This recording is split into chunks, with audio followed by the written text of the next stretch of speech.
All right, everyone. So I want to talk to you guys about the breakdown of Israel. So recently, the former spokesperson for the State Department under President Biden, Mr. Matthew Miller, revealed that Netanyahu told him that he plans for this war in Gaza to last for decades. So Netanyahu does not plan for this war to end a month from now. He plans for this war to last for a very long time. He plans on making this into a forever war for Israel. Now, why does Netanyahu want to prolong this war for so long? Well, he hits two birds with one stone. As long as there is war in Gaza, Israel will be in a state of emergency. And if there is a state of emergency, then people will continue to vote for a pro-war party, which means they will continue to vote for the Likud. They will continue to vote for fanatics. They will continue to vote for hardliners like Smotrich and Ben-Gvir, etc., all of the settler lunatics. Also, if there is a continuation of this war, that means that Israel's defense companies will continue to make money. This has been a massive part of Israel's economy. For those of you who do not know, Israel's tourism economy, which used to dominate Israel's economy, is dead. Not so many people want to travel to Israel when there is the prospect of a rain of Israeli missiles going towards Iran, and that would mean a whole storm of Iranian missiles hitting Israel. So people just don't want to have to face that sort of possibility. So Israeli tourism or tourism towards Israel really is dead. So Israel's economy has had to shift towards other things like military technology, weapons, pharmaceuticals, things of that sort. So by continuing this war, the Israeli military-industrial complex continues to make money, and Israeli society continues to be in a state of emergency, which means that Netanyahu can avoid his corruption trial. So really, he's hitting three birds with one stone.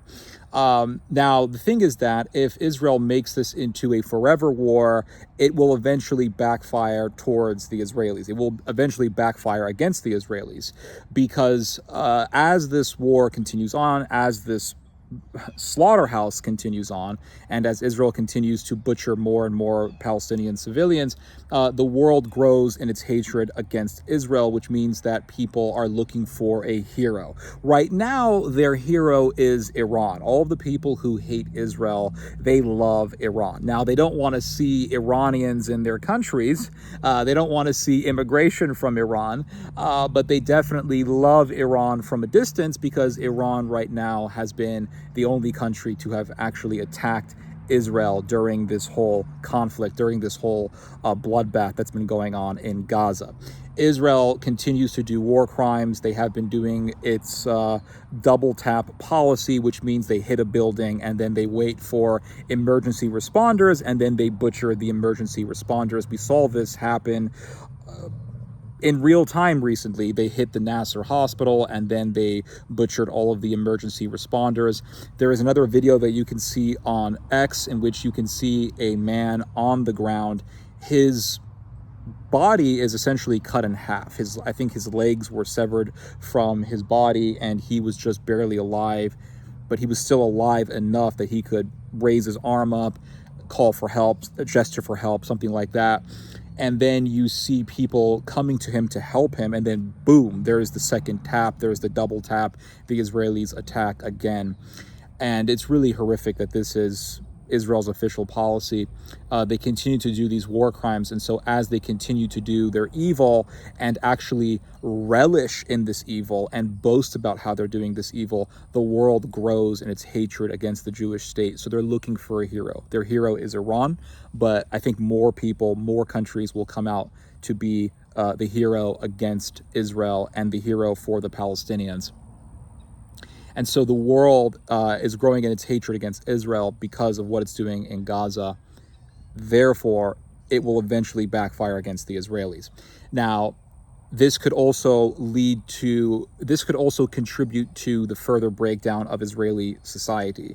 So think about this. You have all these Israeli soldiers who are doing war crimes, and they're coming back home insane. Not all of them, but enough of them are. The suicide rate amongst the IDF has skyrocketed recently. Now, suicide has been a problem in the IDF for a long time, but recently it has skyrocketed precipitously, suddenly.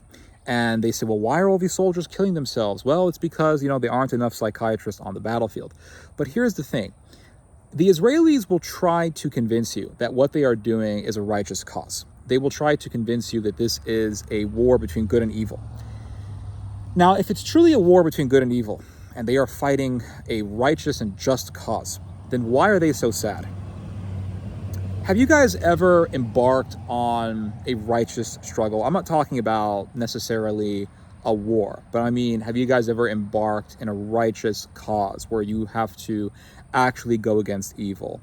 You don't really feel bad about it, right? Like if you're trying to expose pedophile rings in the Vatican, and you expose a bunch of priests and you get a bunch of priests to get arrested and put into prison because you have revealed their crimes, you're not going to have PTSD. You're not going to want to off yourself. You're not going to want to unalive yourself. You're not going to feel depressed.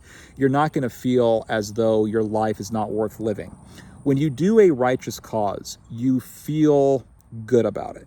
When you're fighting against something that is emphatically evil, even if it might mean the end of your own life, you don't really feel bad about it. You're not going to go home feeling guilty. You're going to go home thinking, I fought a good cause.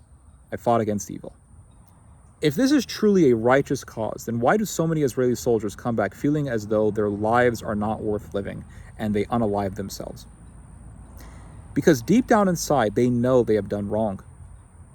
I'll give you guys an example. There was an Israeli soldier who was deployed to Gaza. And while he was there, he saw a pile of dead Palestinians. Flies hovering all over them. He went back home and he remembered the blood, the gore, the carnage, all that stuff.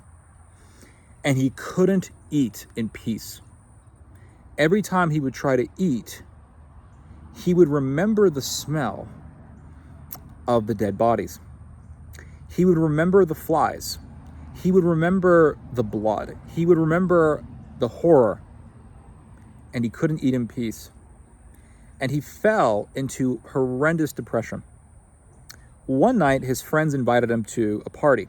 This is a true story. You can read about this on Haaretz. And he didn't want to go. But they said, come on, let's have a good time, blah, blah, blah. So he went to this party with his friends. They went to this club late at night. And he drank a bunch of alcohol. And he was trying to feel alive. He was trying to feel happy. So he drank a bunch of alcohol. And he tried to get alcohol to fill up this emptiness, this vast emptiness that he had within his own soul. And it didn't work. And he ended up just falling into depression even more. And he still remembered the bodies. Now, if you're fighting a righteous cause, you're fighting something that is truly, truly worth doing, right? You're fighting for something that you know is truly worth fighting for. Why would you be so sad? Wouldn't you feel proud? Because deep down inside, they know that they are doing wrong. And so you're going to have this huge problem in Israeli society where you're going to have all these mentally ill soldiers. And they're going to be very angry against the government. And people are going to say, this war has lasted so long, or this war lasted so long, depending on the point of the future that we're talking about here. This war has lasted or is lasting so long because Netanyahu wanted to escape his corruption trial, and Netanyahu wanted to benefit the military-industrial complex, and Netanyahu wanted to keep us in a state of emergency so he could continue to succeed politically, and his ilk, his political kin, could continue perpetually to have success in politics. We were used as tools. Our people were killed, not for a good cause, but for political advancement. And it's going to lead to a massive resentment against the government. And you could have a great instability. So this war in Gaza is going to backfire. It's going to lead to other countries wanting to destroy Israel. And it could lead to massive instability. And I think this is very likely. It is very likely going to lead to massive instability in Israeli society against the government. And you could have a civil war because there's a lot of people in the IDF who are angry with the government. Now, I will say that this war could or is going to contribute to instability in Israeli society. Why do I say contribute and not that it's going to be the sole purpose for instability? Because there was already instability before the war in Gaza even began, before October the 7th. There was massive demonstrations against the government in the Kaplan area of Tel Aviv. They called them the Kaplan demonstrations. And these protests were against Netanyahu's conspiracy to completely make the Supreme Court into a mere tool for the Knesset. Because the Supreme Court really is the most powerful political institution in Israeli society. The Knesset can try to pass something, but the Israeli Supreme Court can rescind it. And that gives the Supreme Court immense power. If the Knesset wants to pass, for example, kosher law, or what I like to call kosheria law, and they want to make kosheria law into the law of the land, the Supreme Court can put an end to it by just rescinding it. If you can render the Supreme Court to become just a figurative institution, then you remove that power that would otherwise preclude the Knesset from passing laws that the Supreme Court would have seen as encroaching on other people's rights. So the Knesset, really the fanatics who are running the Knesset, the hardliners who are dominating the Knesset, they want to be able to use the Knesset to do whatever they want without any sort of obstacle coming from the Supreme Court. Because they know that the hardliners in Israel are dominating society. They know that the nationalists and the ultra-religious people are having the most kids, so they're winning the demographic war. And they know that the future of Israel belongs to them and not to the moderates. So they know all they have to do is just make the Knesset the most powerful department in the Israeli government. And if they can just get rid of the Supreme Court, then they will rule and they can get exactly what they want. So this conspiracy has led to massive resentment against the government from the other part of Israeli society that is against the Likud, and they're against the Jewish Power Party, the Religious Zionism Party, etc. So the Gaza war is only exasperating tensions that have already been there, that were there before October the 7th. This war is only making it worse because people are saying, look, our people are dying, soldiers are being killed every single day. This war is being done aimlessly. You have the Israeli general Yitzhak Brik, who has said that this war is aimless, that it has no serious objective. And Yitzhak Brik even said that the majority of the people who were killing in Gaza are civilians. We're not even killing mainly Hamas combatants. We're killing mainly just civilians. In fact, there was an internal report that got leaked from the IDF that said that the majority of the people that Israel is killing in Gaza are civilians. And in fact, 83% of the people who Israel has killed have been civilians. 83% civilian death rate in Gaza. 83%.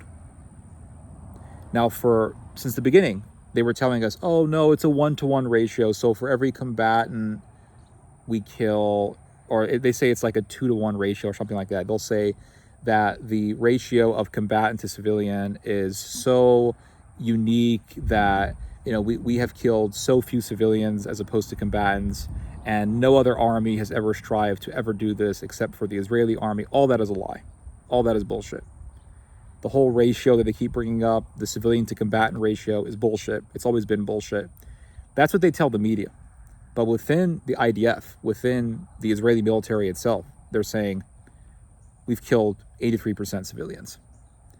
And this same report even said that a minority of the people who have been killed by Israel have been Hamas combatants. And I think the report said that the number of Hamas kills, the number of Hamas combatants that Israel has killed has been just in the low thousands. So they keep telling people, oh, we've killed somewhere around 30,000 Hamas combatants. No, it's more like, according to the IDF, it's more like maybe 7,000, 8,000, somewhere around there.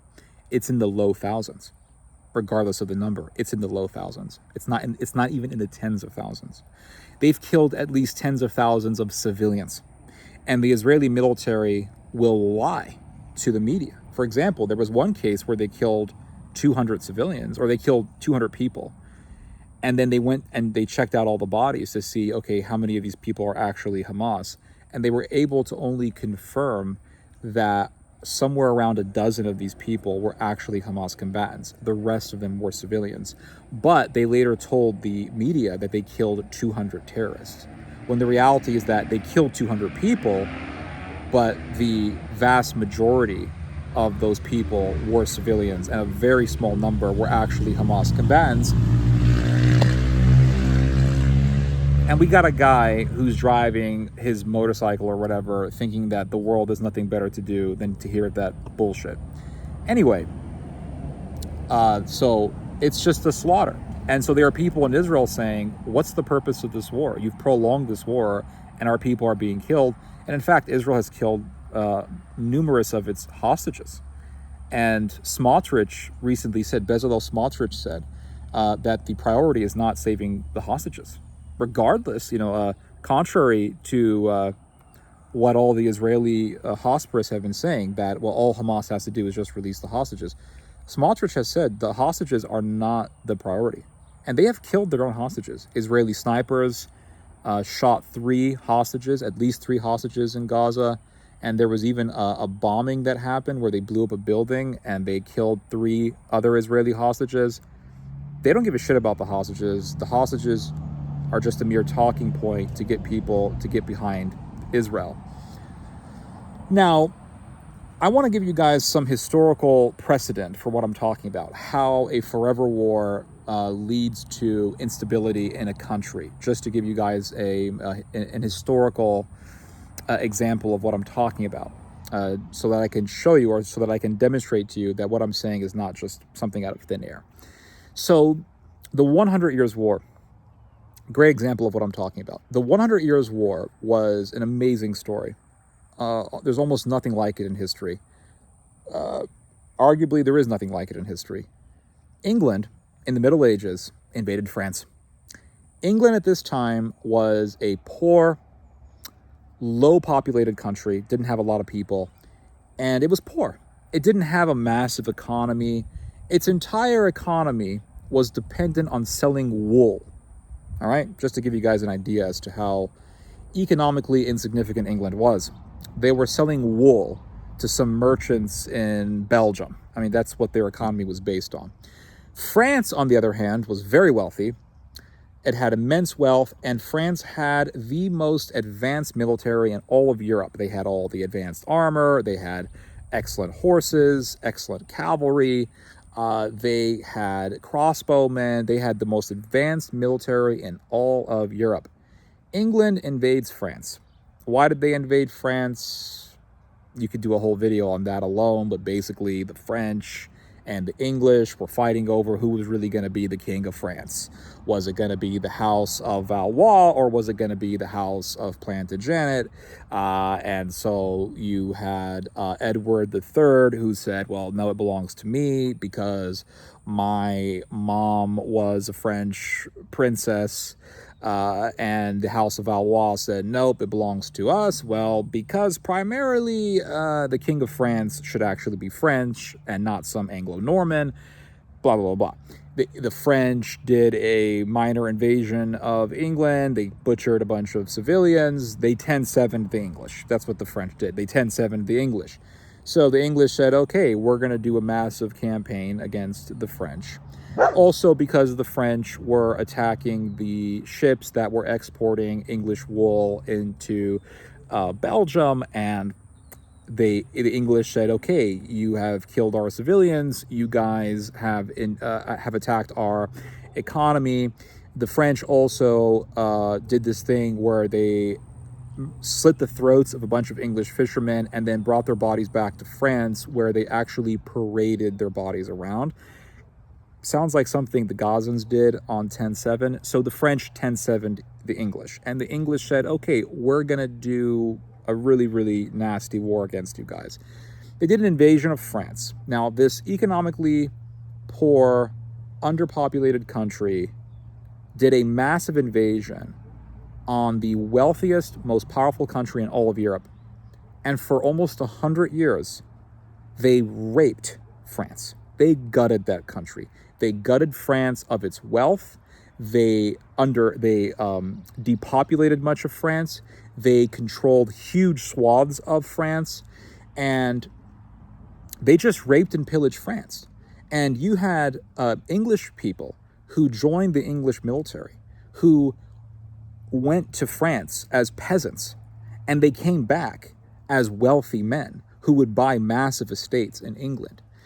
And the invasion of France and the occupation of France really marked the beginning of English imperialism outside of the British Isles. Now, because the English Empire begins in the British Isles with the English control over Scotland and Ireland, but England's imperialism outside of that realm begins with its invasion and occupation of France. Now, they didn't occupy all of France, but they occupied a huge chunk of France. They had French allies. These were the Burgundians. These were pro-English Frenchmen who had a relation, actually, with the Anglo-Norman people of England, the Anglo-Norman culture. And this war lasted for a century. That's why they call it the 100 Years' War. The English defeated the French battle after battle after battle because the English had something that the French didn't have, which was the longbow. The longbow was the advanced, state-of-the-art military technology in medieval Europe, and it enabled the English to have tremendous victories, endless victories against the French. Now, the English were occupying it. They were dealing with French they were dealing with French insurgencies, and it was sort of like Iraq. France became the Iraq for the English. And it was a forever war. I mean, really a forever war. Imagine 100 years of war. This war not only led to the brutalization of French society, but it also led to a massive civil war in France because the king of France ended up becoming mentally ill. He ended up murdering people who were around him, thinking that he was made of glass and all this stuff, mentally ill. So the king of France was totally unfit to rule. And so, if I remember correctly, his uncle partially took over the French royal seat, and his brother would also take care of the royal affairs, if I'm correct on this. And so that led to a massive civil war over who was actually going to rule over France, and the streets of Paris were just riddled with puddles of blood. It was pretty horrific.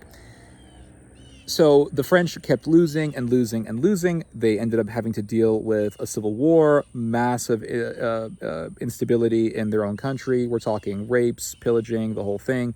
Peasants eventually went against their masters in France because there was so much instability in France. And there was this horrific story where like 12 peasants gang raped a noblewoman. I'm not joking. You can look this up. It was so nasty and disgusting. And all of this really began with this war that was over who was going to be the king of France.